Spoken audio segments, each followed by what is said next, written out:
ಸ್ವಾಭಿಮಾನಿ ನ್ಯೂಸ್ಗೆ ಸ್ವಾಗತ. ಇಂದಿನ ಪ್ರಮುಖ ಸುದ್ದಿಗಳು. ಜನವರಿ 18 ಮತ್ತು 19ರಂದು ಸಾಗರದ ಗಾಂಧಿ ಮೈದಾನದ ನಗರಸಭಾ ರಂಗಮಂದಿರದಲ್ಲಿ ಪ್ರತಿದಿನ ಸಂಜೆ 7ರಿಂದ 9 ಗಂಟೆಯವರೆಗೆ ಜಮಾಅತೆ ಇಸ್ಲಾಮಿಕ್ ಹಿಂದ್ ನಿಂದ ಕುರಾನ್ ಪ್ರವಚನ ಕಾರ್ಯಕ್ರಮವನ್ನು ಹಮ್ಮಿಕೊಳ್ಳಲಾಗಿದೆ ಎಂದು ಸಾಗರ ಜಮಾಅತೆ ಇಸ್ಲಾಂ ಹಿಂದ್ನ ಪ್ರಮುಖರಾದ ಮೊಹಮ್ಮದ್ ಶರೀಫ್ ಪತ್ರಿಕಾಗೋಷ್ಠಿಯಲ್ಲಿ ತಿಳಿಸಿದರು.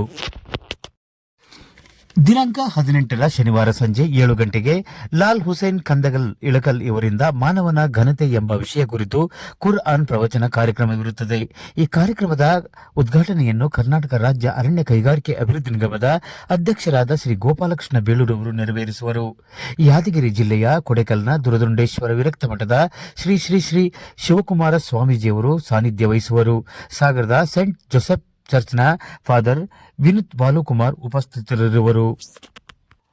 ದಿನಾಂಕ 19ರ ಭಾನುವಾರ ಸಂಜೆ 7ರಿಂದ 9ರವರೆಗೆ ಜೀವನದ ಉದ್ದೇಶ ಎಂಬ ವಿಚಾರವಾಗಿ ಲಾಲ್ ಹುಸೈನ್ ಕಂದಗಲ್ ಇಳಕಲ್ ಇವರಿಂದ ಕುರ್ಆನ್ ಪ್ರವಚನವಿರುತ್ತದೆ.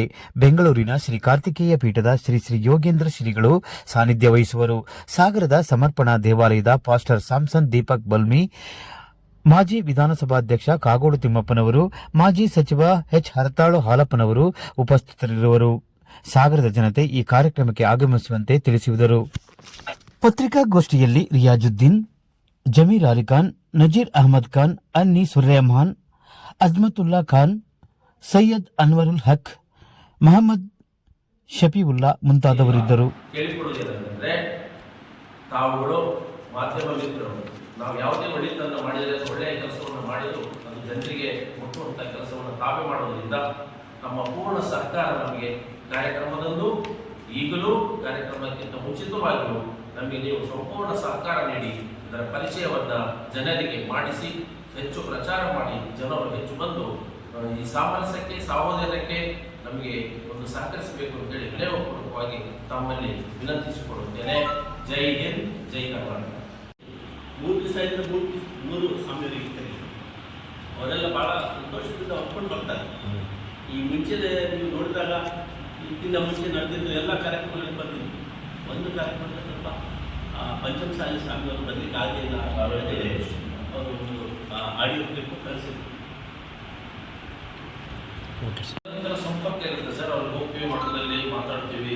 ಅವರು ಅಲ್ಲಿ ಈ ಇತ್ಯಾಕೂಟಗಳ ಬಂಧದಲ್ಲಿ ಅವಕಾಶ ಮಾಡಿಕೊಡ್ತಾರೆ.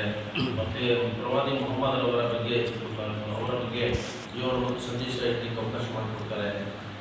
ತುಂಬ ಕಡೆ ಎಲ್ಲ ಕಾರ್ಯಕ್ರಮಗಳಲ್ಲಿ ನಾವು ಭಾಗವಹಿಸ್ತೀವಿ. ಮತ್ತು ಸ್ನೇಹಿತ ಇದು ಒಂದು ಜಾತ್ಯತೀತ ಮನೋಭಾವನೆ ಇರ್ತಕ್ಕಂತಹ ಒಂದು ಸಂಘಟನೆ ಆಗಿರೋದ್ರಿಂದ ಇದರಲ್ಲಿ ಜಾತಿ ಧರ್ಮ ಮತ ಬೇರೆ ಏನು ತಿಳಿಸಲ್ಲ ಸರ್ ನಾವು. ಮತ್ತು ಅದು ಅಲ್ಲದೆ ಬಡವರನ್ನು ನಾವು ಗುರುತಿಸಿ ಬಹಳಷ್ಟು ಕಾರ್ಯಕ್ರಮ ಮಾಡ್ತೀವಿ. ಅದೆಲ್ಲ ಹೇಳಲಿಕ್ಕೆ ಆಗಲ್ಲ. ಸಾಕಷ್ಟು ವಿದ್ಯಾರ್ಥಿನಿಯರನ್ನು ನಾವು ಬಡವರಲ್ಲಿ ಗುರುತಿಸಿ ಸಾಕಷ್ಟು ಜನರಿಗೆ ಹೋಗಿ ಫೀಸನ್ನು ಕಟ್ಟಿ ಸಣ್ಣ ಅಮೌಂಟ್ ಅಲ್ಲ, 10,000, 20,000, 50,000, 1 ಲಕ್ಷದವರೆಗೂ ನಾವು ಸಹಾಯ ಮಾಡ್ತೀವಿ. ಮನೆಯನ್ನು ಕಟ್ಕೊಡ್ತಾ ಇರ್ತೀವಿ. ಅದರಲ್ಲಿ ಮತ್ತೆ ಶೌಚಾಲಯ ಎಲ್ಲ ಹೆಚ್ಚು ನಿರ್ಮಾಣಕ್ಕೆ ಒತ್ತು ಕೊಡ್ತೀವಿ ನಾವು. ಮಹಿಳೆಯರಿಂದ ಇದರಲ್ಲಿ ಹೆಚ್ಚು ಶೌಚಾಲಯಗಳು ಅವರಿಗೆ ಆಗಿರಲ್ಲ. ಸರ್ಕಾರದಿಂದ ಎಲ್ಲೂ ಸೌಲಭ್ಯ ಸಿಗದೇ ಇರಲ್ಲ. ಸಿಗದೇ